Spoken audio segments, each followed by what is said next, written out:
Участники фестиваля – это самодеятельные артисты разных возрастных категорий из Стикси, Аймекона, Намского, Мегина Кангаласского, Усть-Алданского, Вилюйского улусов и города Якутска.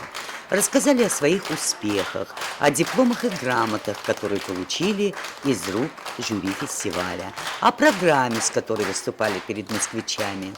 Мы показывали ренкинские песни из Булунского улуса и песни разных национальностей.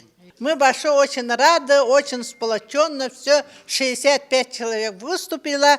Ну, всегда радует, что мы, Республика Саха, такими интересными номерами приезжаем.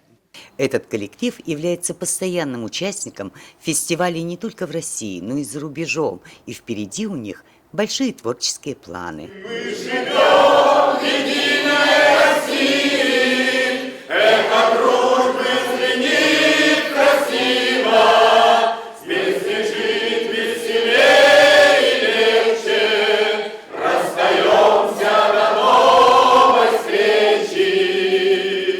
Участие в подобных мероприятиях является составной частью имиджевой политики республики. Наталья Сазонова, Михаил Кулаков, НВК «Саха», Москва.